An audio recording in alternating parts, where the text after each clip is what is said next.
अस्सलाम वालेकुम dear students of class 12th। मुझे उम्मीद है कि आप अच्छी तरह से होंगे। डियर स्टूडेंट्स, पिछले क्लास में हमने डिस्कस किया सब्जेक्ट सेंटर्ड कैरिकुलम, और वहाँ पे हमने देखा कि बच्चा जो होता है he is a passive learner, यानी उसमें ज़्यादा एक्टिव टीचर रहता है और बच्चा स्टूडेंट जो होता है वो पीछे बैकग्राउंड में सिर्फ सुनता है टीचर का लेक्चर। दैट मीन्स कि वो उसमें पैसिव रहता है।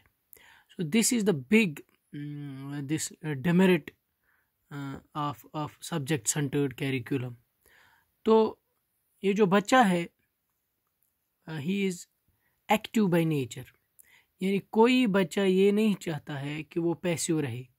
हर एक बच्चा चाहता है कि वो किसी न किसी एक्टिविटी में इन्वॉल्व रहे। तो लेकिन सब्जेक्ट सेंटर्ड कैरिकुलम में हमने ये देखा कि वहाँ पे ये जो स्टूडेंट होता है वो पैसिव रहता है। वहाँ पे ज़्यादा एम्फेसिस बुक्स को दी जाती है, ज़्यादा सपोर्ट बुक्स को दिया जाता है और सब्जेक्ट मैटर को ही दिया जाता है। तो जहाँ तक इस एक्टिविटी सेंटर्ड कैरिकुलम का ताल्लुक है, तो इसमें सभी ने, अगर हम गांधी जी को देखें, रूसो को देखें, फ्रोबेल को देखें, जॉन डेवी को देखें, मोंटेसोरी को देखें, सभी ने जोर दिया है इस पे कि बच्चा जो है इसको इन्वॉल्व रखो इन डिफरेंट एक्टिविटीज़। क्योंकि ये जो एक्टिविटी सेंटर्ड कैरिकुलम है, इसमें ये जो टाइप है, इसमें जो सब्जेक्ट मैटर होता है it is broken in terms of activities, यानी बहुत सारी एक्टिविटीज़ हैं। उन एक्टिविटीज़ में बच्चे को इन्वॉल्व रखो ताकि वो बेस्ट से बेस्ट इंफॉर्मेशन हासिल करके एक प्रैक्टिकल शेप में सामने आए। डियर स्टूडेंट्स, इस एक्टिविटी सेंटर्ड कैरिकुलम को समझने से पहले यहाँ मैं बताता चलूँ कि रूसो जो है वो कहता है, instead of making child stick to his books, keep him busy in the workshop where his hands will work to the profit by mind। यानी रूसो कहता है एक बच्चा जो होता है इसके बरक्स उसको सिर्फ किताबों पे रखा जाए कि वो किताबें ही पढ़े। इसके बरक्स उसको बिजी रखो एक वर्कशॉप में जहाँ पे उसके हाथ काम करे, जहाँ पे उसके हाथ पाँव, उसका माइंड बिजी रहे। मीन्स कि उसको एक्टिविटीज़ में इन्वॉल्व रखो, उसको एक्टिविटीज़ कराओ ताकि वो प्रैक्टिकली सीखे। माय डियर स्टूडेंट्स, तो जब हमने सब्जेक्ट सेंटर्ड कैरिकुलम को देखा तो वहाँ पे ये जो एक्टिविटीज़ है यानी इन चीज़ों को वहाँ पे, यानी बच्चे के इंटरेस्ट्स को, बच्चे की नीड्स को, बच्चे की एबिलिटीज़ को, बच्चे की एटीट्यूड्स को उस कैरिकुलम में क्रश किया गया है, उस कैरिकुलम में नेगलेक्ट यानी इग्नोर किया गया है। इसी लिए यहाँ पे उसके अगेंस्ट एक्टिविटी सेंटर्ड कैरिकुलम सामने आया। तो यहाँ पे रूसो कहता है कि एक बच्चे को एक वर्कशॉप में बिजी रखो, उसका माइंड बिजी रहना चाहिए, उसके हाथ पाँव बिजी रहना चाहिए। इसका मतलब ये हुआ कि उसको एक्टिविटीज़ में इन्वॉल्व करो। तो अब एक्टिविटी सेंटर्ड कैरिकुलम क्या हुआ डियर स्टूडेंट्स, जहाँ पे वो कैरिकुलम जहाँ पे स्टूडेंट्स इंफॉर्मेशन हासिल करें, नॉलेज हासिल करें, स्किल्स हासिल करें थ्रू एक्टिविटीज़, यानी बच्चे को एक्टिविटीज़ में इन्वॉल्व करने से, इन्वॉल्व करके उसको इंफॉर्मेशन प्रोवाइड करना, उसको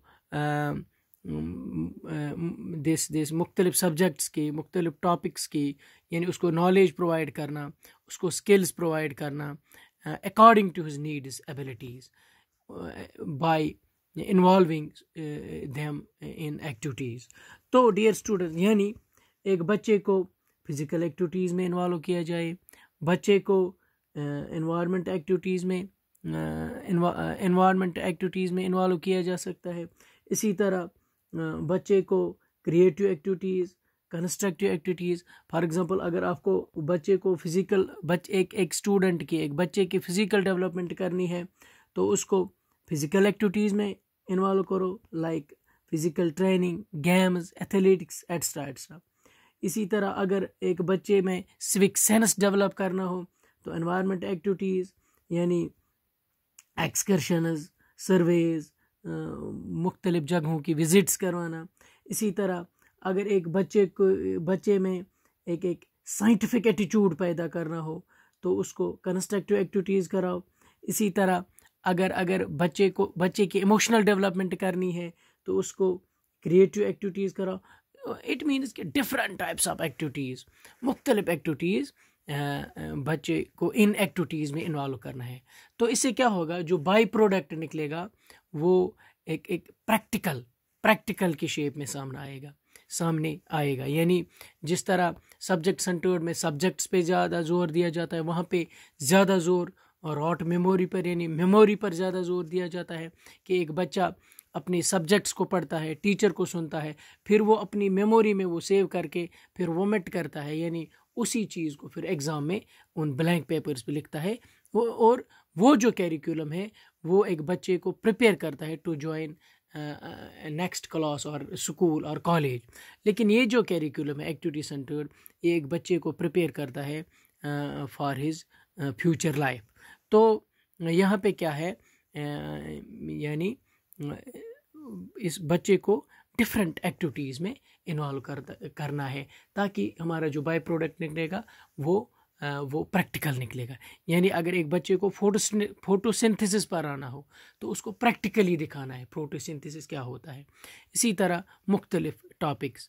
तो डियर स्टूडेंट्स, अब आपने समझ लिया होगा कि ये जो अब आप इस वीडियो को देख के समझ लोगे कि ये जो एक्टिविटी सेंटर्ड कैरिकुलम है यानी मुख्तलिफ इंफॉर्मेशन हम हासिल करते हैं, डिफरेंट, यानी बच्चे को इंफॉर्मेशन देनी है, बच्चे को नॉलेज प्रोवाइड करनी है, बच्चे को डिफरेंट टॉपिक्स पढ़ाने हैं, बच्चे को उसकी इंटरेस्ट्स, एबिलिटीज़, एटीट्यूड्स को मद्देनज़र रखना है bye involving them in different types of activities. So this is all about this activity centered curriculum. अब इसके जो एडवांटेजेस हैं, लिमिटेशंस हैं, वो हम आगे आने वाले वीडियोस में डिस्कस करेंगे। Thanks very much.